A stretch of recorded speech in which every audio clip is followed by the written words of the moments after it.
Hello. आप सभी का मेरे YouTube चैनल में स्वागत है। मेरे चैनल का नाम है टेक्निकल प्रदीप 72। आप सभी लोगों से आज मैं 2 दिन या 1 दिन पहले मैंने MCB और उसके बाद मैंने फ्यूज के बारे में, फिर उसके बाद मैंने रिले के बारे में, सारी जो सुरक्षा यूनिटें हैं, जो सुरक्षा इकाइयां हैं, उस पर हम लोग चर्चा कर रहे हैं। तो आज मैं फिर से एक सुरक्षा युक्ति लेके आया हूँ और यह घरों में जहाँ से हम क्या करते हैं, वोल्टेज को डिवाइड करते हैं या एक जगह से उसको हर जगह डिवाइड किया जाता है, वितरित किया जाता है, उसके बारे में आज हम बताएंगे आपको। उसका नाम क्या है? डिस्ट्रीब्यूशन बोर्ड या डिस्ट्रीब्यूशन बॉक्स।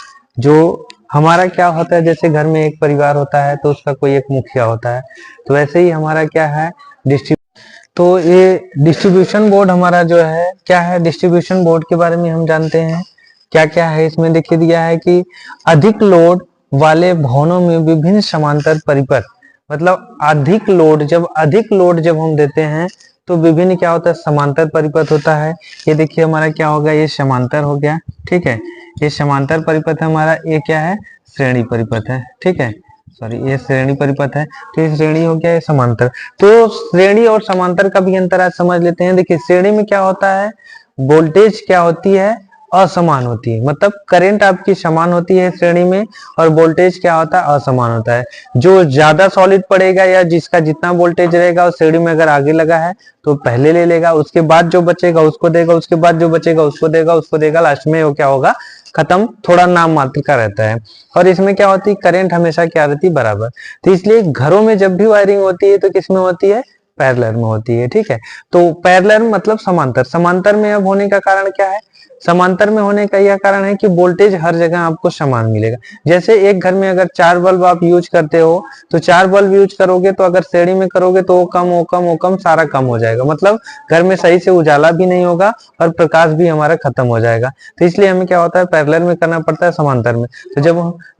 तो फिर हम जब समांतर में उसको करेंगे तो समांतर में करने के बाद हमको क्या होता है, वहां पे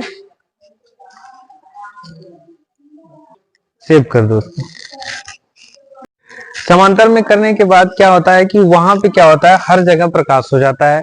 तो जिसको जितना वोल्टेज चाहिए वो उस हिसाब से अपना क्या करता है, ऑब्जर्व कर लेता है, ठीक है। तो इसलिए हम क्या करते हैं, समांतर परिपथ बनाए जाते हैं और प्रत्येक परिपथ के लिए पृथक फ्यूज, मतलब अलग अलग फ्यूज भी अगर आप चाहो तो लगा सकते हैं। पृथक फ्यूज प्रयोग किए जाते हैं। प्रत्येक फ्यूजों को एक खोल में स्थापित कर दिया जाता है जिससे डिस्ट्रीब्यूशन बॉक्स कहते हैं। यह प्राय 6 वे या 12 वे प्रकार का होता है। मतलब क्या होता है, डिस्ट्रीब्यूशन बोर्ड देखिए क्या होता है, बड़े बड़े फैक्ट्रियों में भी प्रयोग किया जाता है। ये जो मैंने बताया आपको कि घरों में प्रयोग है तो छोटा सा होता है जो आपको डीबी बोलते हैं। और ये डिस्ट्रीब्यूशन बॉक्स की बात हो रही है, डिस्ट्रीब्यूशन बॉक्स जिसमें क्या होता है, कई लाइन अगर 3 फेज में लेके जाना है तो आपको 3-4 लाइनों के लिए 4 फ्यूज रहेगा। अगर सिंगल वे के लिए लेके जाना है, सिंगल फेज के लिए लेके जाना है आपको, तो 2 रहेगा, एक फेज रहेगा, एक न्यूट्रल रहेगा। और उसमें प्रत्येक लाइन के लिए आपको फ्यूज अलग से दिया रहता है कि अगर एक लाइन आपकी गड़बड़ होती है 3 फेज में, अगर एक लाइन गड़बड़ होती है तो आप दूसरे से काम चला सकते हो, सिंगल वे आपका चल पाएगा। अगर तीनों में से एक भी खराब हो जाता है तो 3 फेज वाली अगर मोटर रहती है तो हमारा उसमें से कुछ भी नहीं चलेगा। ये डिस्ट्रीब्यूशन बॉक्स हो गया। अब इसके बारे में और आपको डिटेल्स में बताते हैं कि डिस्ट्रीब्यूशन बॉक्स हमारा होता क्या क्या है, इसमें क्या क्या होते हैं। मुख्य भाग इसमें देखिए क्या होता है, डिस्ट्रीब्यूशन भाग के, डिस्ट्रीब्यूशन बोर्ड के, सॉरी थोड़ा सा इधर से उधर हो जा रहा है लैंग्वेज, ठीक है। तो ये क्या है, डिस्ट्रीब्यूशन के पार्ट कौन कौन से हैं। जैसे देखिए इनकमिंग मेन स्विच, इनकमिंग जो लाइट आती है इसको मेन स्विच में लगाया जाता है। मैं अभी आपको दिखाऊंगा, उसका वीडियो भी उसको अपलोड करूंगा, ठीक है। और आरसीसीबी या ईएलसीबी अर्थ लीकेज से, आरसीसीबी हो गया या ईएलसीबी हो गया, इसके अर्थ लीकेज जो होता है उससे सुरक्षा के लिए होता है, ठीक है। उसके बाद क्या होता है, एमसीबी। एमसीबी का फुल फॉर्म आप लोगों को पता ही होगा। एमसीबी का फुल फॉर्म क्या होता है, मिनिएचर, हिंदी में लिख देते हैं मिनिएचर सर्किट ब्रेकर, ठीक है। ये हो गया। तो एमसीबी भी इसमें लगा सकते हैं, आप प्रयोग कर सकते हैं। तो एमसीबी से भी इसको क्या करता है, एमसीबी में ओवरलोड और शॉर्ट सर्किट से सुरक्षा देता है। उसके बाद क्या है, बस बार, बस बार में भी प्रयोग किया जाता है। बस बार में किस लिए प्रयोग किया जाता है, बस बार में इसलिए कि फेज न्यूट्रल अर्थ और बस बार को, ठीक है, ये फेज न्यूट्रल अर्थ के लिए प्रयोग किया जाता है। फिर न्यूट्रल लिंक, उसमें क्या होता है, एक न्यूट्रल लिंक होता है, न्यूट्रल एक जोड़ा जाता है, न्यूट्रल वायर उसमें कनेक्शन किया जाता है। आप देखोगे इसमें मेरे पास है डिस्ट्रीब्यूशन बॉक्स, मैं आपको दिखाऊंगा, ठीक है, उसमें है अर्थ रहता है। फिर अर्थ बार रहता है, अर्थिंग के लिए भी आप उसमें देखोगे एक ऐसे रहता है, अर्थिंग का निशान देखे होंगे आप लोग, ऐसे ऐसे ऐसे छोटा, लास्ट में छोटा हो जाता है, तो अर्थिंग का है, तो अर्थिंग के लिए भी उसमें रहता है, ठीक है। अब इसमें क्या होता है, इनक्लोजर, इनक्लोजर रहता है क्या, जब आप वो इनक्लोजर मतलब जब आप बंद और चालू करते हो ना, आप वो जो रहता है एक स्टार्टर की तरह लोहे की तरह निकला रहता है, तो जब आप उसको बंद और चालू करोगे तो उसमें इनक्लोजर रहता है, वो आपकी सुरक्षा के लिए कि आप लोहा ना पकड़ के उसको प्लास्टिक को ही पकड़ के आप उसको करो, ठीक है।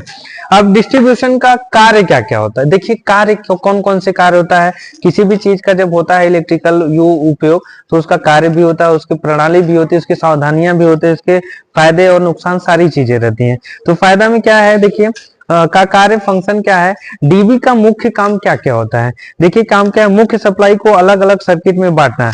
सीधी सी बात है कि मुख्य जो सप्लाई होती है, जो मेन हम ट्रांसफार्मर से लेके आते हैं डायरेक्ट, या फिर कहीं और चीज से लेके आते हैं, तो अगर हम इसमें लगाते हैं तो आप उसका सप्लाई क्या है, अलग अलग आप इसको दे सकते हैं, ठीक है। और दूसरा क्या है, ओवरलोड और शॉर्ट सर्किट से सुरक्षा, मतलब ओवरलोड जब होता है या शॉर्ट सर्किट होता है तो क्या करता है, आपको सुरक्षा करता है। वो क्या होता है, ऑटोमेटिक क्या हो जाएगा, कट आउट हो जाएगा, उसका क्या होता है, फ्यूज जो होता है जल जाता है, जो पतला वाला टीने और लेड वाला जो तार होता है वो क्या होता है, फ्यूज उड़ जाता है तो खराब हो जाता है। तो वो क्या करता है, आपको सुरक्षा प्रदान करता है ओवरलोड से। फिर फॉल्ट होने पर केवल वही सर्किट बंद करता है, जैसे जब फॉल्ट होगा तो केवल और केवल वही सर्किट बंद करेगा, ठीक है। और अगला है कि मेंटेनेंस आसान बनाता है, अगर आपको किसी मोटर को या उस लाइन में किसी भी प्रकार का अगर फॉल्ट है, डिफ्यूजन है, तो उसको आपको ठीक करना है, तो सिर्फ और सिर्फ उस मोटर की लाइट काट करके आप उसको चालू कर सकते हैं, ठीक है। अब अगला क्या है, डिस्ट्रीब्यूशन बोर्ड के प्रकार। अब कौन कौन से इसके प्रकार होते हैं, ये क्या होता है, फेज के आधार पे होते हैं। जैसे आपका सिंगल फेज हो गया तो घरों के लिए हो गया, 3 फेज हो गया तो बड़ी फैक्ट्री या बड़ी बिल्डिंगों के लिए हो गया।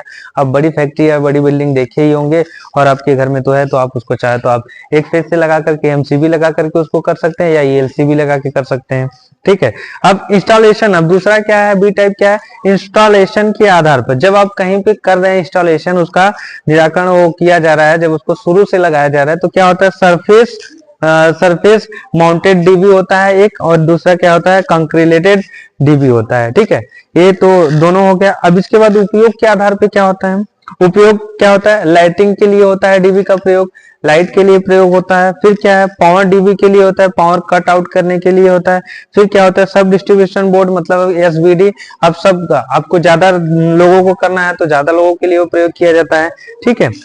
और क्या है, मेन डिस्ट्रीब्यूशन बोर्ड, आप इसको चाहो तो मेन डिस्ट्रीब्यूशन बोर्ड भी बना सकते हो, ठीक है। अब इसकी एमसीबी की रेटिंग क्या होनी चाहिए, अब इसमें आप जैसे कि जिस प्रकार का आप लोड देते हैं उस प्रकार को आपका लोड का प्रकार इसमें रहेगा, उस प्रकार से आप इसमें लोड रेटिंग दिया हुआ कि आप इतने प्रकार तक आप लोड को प्रयोग कर सकते हैं, ठीक है। जैसे लाइट सर्किट हो गया तो 6 से 10 एम्पियर तक होना चाहिए, प्लग सर्किट हो गया, प्लग सॉकेट हो गया तो 16 से 20 एम्पियर तक होना चाहिए, और एसी हो गया, एसी या मोटर हो गया तो 20 एम्पियर से 32 एम्पियर तक होना चाहिए।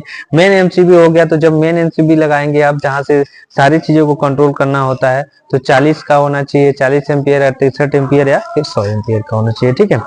अब डीबी में प्रयुक्त सुरक्षा उपकरण क्या क्या है, ये सारी चीजें देखिए मैं ओरल इसलिए बोल रहा हूँ, अब सारी चीजें अगर मेरे पास स्मार्ट बोर्ड तो है नहीं, अब मुझे सारी चीजें लिखनी पड़ेंगी, तो मेन जो टॉपिक था इसका मैंने ये लिख दिया, ये लिखने के बाद अब सारी चीजें मैं आपको बता रहा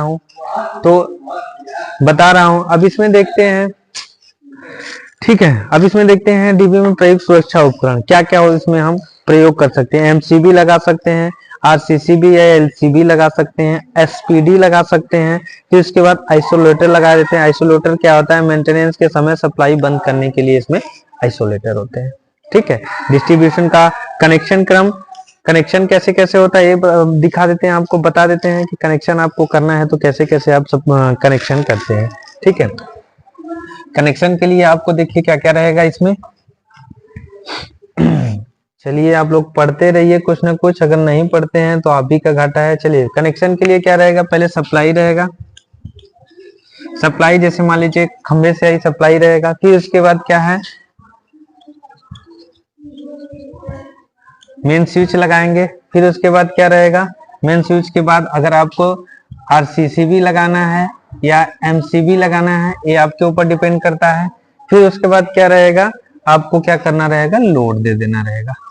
आप लोड दे दोगे लास्ट में, इससे आपका क्या हो गया, पूरा ये हो गया। ठीक है, अब डिस्ट्रीब्यूशन बोर्ड का क्या होता है, फायदे क्या है, एडवांटेज मैं आपको बताया था कि फायदा और नुकसान सारी चीजें मैं आपको बताऊंगा। फायदा क्या क्या है, सुरक्षित बिजली वितरण, मतलब है क्या करता है, सुरक्षित बिजली को वितरण करता है, कहीं खराब नहीं होती है। अगर कहीं खराब होती है तो ऑटोमेटिक ये क्या होता है, जल जाता है या खराब हो जाता है। दूसरा क्या है, फॉल्ट अलग अलग सर्किट में सीमित है। फॉल्ट जो होता है अलग अलग सर्किट में सीमित होता है। ठीक है, उसके बाद क्या है, मेंटेनेंस आसान होता है। इसको लगाने के बाद मेंटेनेंस आप एक जगह से सारी लाइट को कंट्रोल कर सकते हो, कंट्रोल करने के बाद आप मेंटेनेंस करो। ठीक है, उसके बाद क्या, अलग लगने का खतरा कम रहता है, सॉरी आग लगने का खतरा कम रहता है। अगर आप एक जगह आग लगे उसको डाउन करके फिर आप क्या करो, फायर वाला लेकर के आप उसको आग को बंद कर दो। ठीक है, फिर अगला क्या, आधुनिक और व्यवस्थित सिस्टम हो जाता है। आधुनिक और व्यवस्थित मतलब आपका व्यवस्थित सिस्टम हो जाता है, एक जगह से सारी चीजों को आपको कंट्रोल करना हो जाता है। अगला क्या है इसका कि डिस्ट्रीब्यूशन बोर्ड से जुड़े नियम। अब इसमें नियम क्या क्या होता है आपको देखना है कि हमेशा एमसीबी और आरसीबी का ही प्रयोग किया जाता है। सही रेटिंग की वायर और ब्रेकर लगाए जाते हैं। ठीक है, और उसके बाद क्या, अच्छी अर्थिंग अनिवार्य होनी चाहिए। डीबी को सूखी और सुरक्षित जगह पर लगाना चाहिए। डिस्ट्रीब्यूशन बोर्ड होता है ये ना कि आप पानी में कहीं लगा दो। ठीक है, आप उसको हमेशा सुरक्षित और ऐसी जगह लगाओ जहां पे वो भीगने से कम चांस है उसका भीगने का। लेवलिंग होनी चाहिए उस पर। ठीक है, तो ये रहा मेरा डिस्ट्रीब्यूशन बोर्ड का टॉपिक। अगर इसमें कुछ भी गलतियां हैं या कुछ भी आपको नहीं समझ में आता है तो जरूर से आप लोग कमेंट जरूर कीजिए, और मुझे आपको आपके कमेंट से मुझे कुछ एनर्जी मिलेगी, आपके लाइक से मुझे कुछ एनर्जी मिलेगी, और सब्सक्राइब करेंगे तो और ज्यादा एनर्जी मिलेगी। तो आप सभी लोगों से मेरा एक ही निवेदन है कि आप सभी लोग मेरे YouTube चैनल को प्रदीप टेक्निकल 72 को ज्यादा से ज्यादा शेयर कीजिए, लाइक कीजिए, ज्यादा से ज्यादा लोगों से सब्सक्राइब कराइए। तब तक के लिए धन्यवाद।